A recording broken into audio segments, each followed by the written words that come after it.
Assalamualaikum warahmatullahi wabarakatuh. Kami dari kelompok 11 akan membahas mengenai sexual disorder atau gangguan seksual. Baiklah, di sini saya akan menjelaskan tentang pengertian gangguan seksual. Disfungsi seksual adalah gangguan seksual di mana klien mengalami kesulitan untuk berfungsi secara adekuat ketika melakukan hubungan seksual. Gangguan-gangguan dalam bidang seks biasanya tidak melemahkan atau melumpuhkan seperti yang terjadi pada kecemasan, depresi, dan skizofrenia. Karena itu, gangguan ini sering dilihat sebagai gangguan-gangguan yang kurang berat.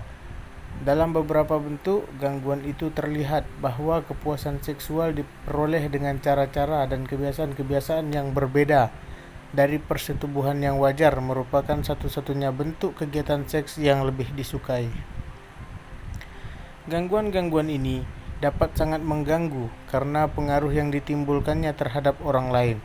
Hal ini terjadi misalnya bila gangguan-gangguan ini melibatkan tindakan-tindakan seperti pemerkosaan, pelecehan seksual, dan lain sebagainya. Individu-individu dikategorikan sebagai orang-orang yang mengalami gangguan-gangguan seksual kalau gangguan-gangguan tersebut bukanlah simptom dari sindrom-sindrom yang lebih puas. Misalnya, skizofrenia dan reaksi-reaksi obsesif. Pola-pola gangguan-gangguan seksual hampir selalu merupakan akibat sejarah kesulitan yang panjang dalam perkembangan psikoseksual yang disebabkan karena faktor-faktor lingkungan dan jarang sekali sebagai akibat dari cacat-cacat konstitusional saja. Karena gangguan-gangguan seksual ini banyak terjadi dalam masyarakat kita dan karena beberapa dari gangguan-gangguan itu sangat berbahaya, maka penting dalam bagian ini akan dijelaskan jenis-jenis gangguan tersebut. Jenis-jenis gangguan seksual. Yang pertama yaitu gangguan nafsu seksual. Terdapat gangguan yang merefleksikan masalah-masalah yang terkait dengan fase nafsu dari siklus respon seksual. Masing-masing gangguan ditandai oleh setidaknya atau tidak adanya minat terhadap seks yang menimbulkan masalah dalam suatu hubungan. Yang pertama, gangguan nafsu seksual hipoaktif, yaitu minat terhadap kegiatan atau fantasi seksual yang sangat kurang yang mestinya tidak diharapkan bila dilihat dari umur dan situasi kehidupan orang yang bersangkutan. Yang kedua, gangguan aversi seksual, yaitu perasaan tidak suka yang persisten dan ekstrim terhadap kontak seksual atau kegiatan serupa itu. Kemudian ada gangguan rangsangan seksual. Gangguan-gangguan rangsangan seksual disebut male erectile disorder, gangguan ereksi pada laki-laki, dan female sexual arousal disorder, gangguan rangsangan seksual pada perempuan. Yang pertama, gangguan ereksi pada laki-laki, yaitu ketidakmampuan sebagai laki-laki untuk mencapai atau mempertahankan ereksi penis sampai aktivitas seksual selesai, dan keadaan ini terjadi berulang kali. Yang kedua, gangguan rangsangan seksual pada perempuan, yaitu ketidakmampuan sebagai perempuan untuk mencapai atau mempertahankan lubrikasi vagina dan respon keterangsangan seksual yang membuat vagina membesar sampai aktivitas seksual selesai, dan keadaan ini terjadi berulang kali. Kemudian ada gangguan orgasme. Fase orgasme dalam siklus respon seksual dapat terdisrupsi dengan cara tertentu. Orgasme terjadi pada waktu yang tidak tepat atau tidak terjadi sama sekali. Yang pertama, inhibited orgasme atau orgasme yang terhambat, yaitu ketidakmampuan untuk mencapai orgasme meskipun nafsu dan keterangsangan seksualnya cukup adekuat, pada umumnya dialami oleh perempuan dan jarang terjadi pada laki-laki. Yang kedua, family Orgasmic disorder, gangguan orgasme pada perempuan. Orgasme yang terhambat atau tidak terjadi sama sekali, yang terjadi berulang kali pada sebagian perempuan, menyusul fase perangsangan seksual yang normal, berhubungan dengan pengalaman mereka sebelumnya dan stimulus saat itu. Yang ketiga, male orgasme disorder, gangguan orgasme pada laki-laki. Orgasme yang terhambat atau tidak terjadi sama sekali yang terjadi berulang kali pada sebagian laki-laki menyusul fase perangsangan seksual yang normal, berhubungan dengan umur mereka dan stimulus saat itu. Yang keempat, premature ejaculation atau ejakulasi dini, yaitu ejakulasi sebelum orang menginginkannya dan stimulus minimal, dan keadaan ini terjadi berulang kali. Kemudian yang terakhir ada gangguan nyeri seksual. Sexual pain disorder adalah nyeri genital berulang kali terjadi yang dialami oleh laki-laki maupun perempuan, baik sebelum, selama, atau setelah hubungan seksual. Yang pertama, dyspareunia adalah rasa nyeri atau sakit atau perasaan tidak nyaman selama melakukan hubungan seksual.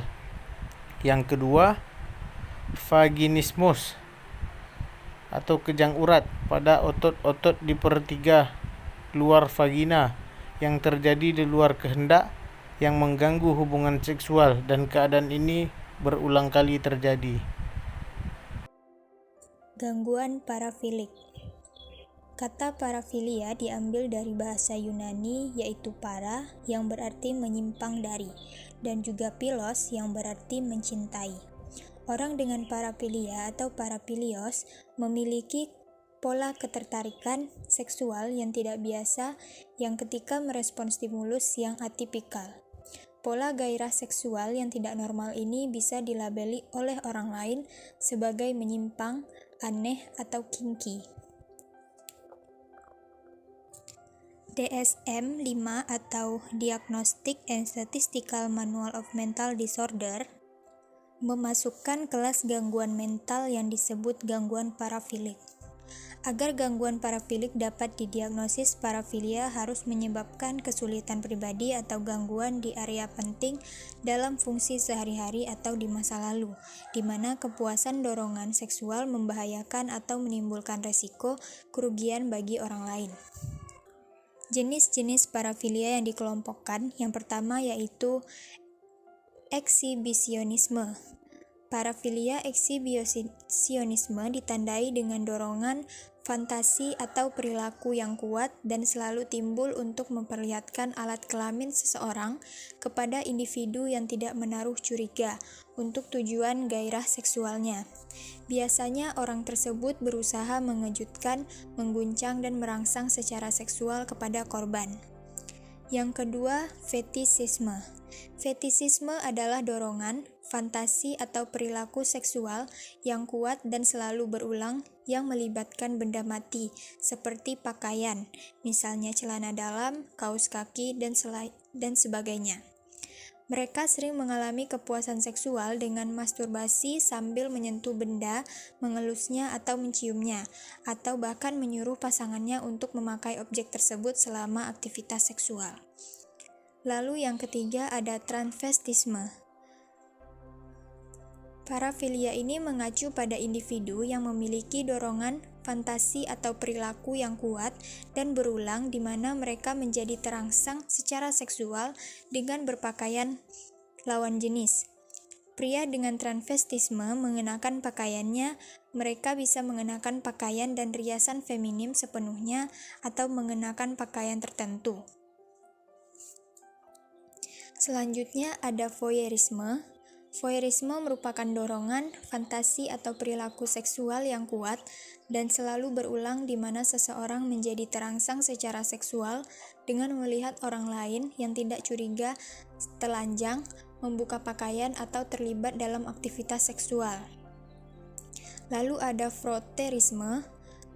Voyeurisme adalah dorongan, fantasi, atau perilaku seksual yang kuat dan selalu berulang, di mana seseorang menjadi terangsang secara seksual dengan menggesek-gesek atau menyentuh tubuh orang lain tanpa seizin. Lalu ada pedofilia. Orang dengan pedofilia memiliki fantasi atau perilaku seksual yang kuat dan selalu berulang, di mana orang tersebut menjadi terangsang secara seksual dengan anak kecil, biasanya 13 tahun atau lebih muda. Lalu ada masokisme. Masokisme merupakan dorongan, fantasi atau perilaku seksual yang kuat dan selalu berulang, di mana seseorang menjadi terangsang secara seksual dengan dipermalukan, seperti diikat atau dicambuk, atau dibuat menderita dengan cara lain. Lalu ada sadisme seksual. Dorongan atau fantasi atau perilaku seksual yang kuat dan selalu berulang, di mana seseorang menjadi terangsang secara seksual dengan memberikan penderitaan secara fisik maupun psikis kepada orang lain. Penanganan gangguan seksual. Yang pertama dengan terapi kognitif perilaku. Pada terapi ini berfokus secara langsung pada perubahan perilaku yang bermasalah, melibatkan sejumlah teknik tertentu seperti pengondisian yang tidak menyenangkan, sensitisasi terselubung, dan pelatihan keterampilan sosial untuk menghilangkan perilaku parafilik serta memperkuat perilaku yang pantas. Lalu ada terapi biomedis.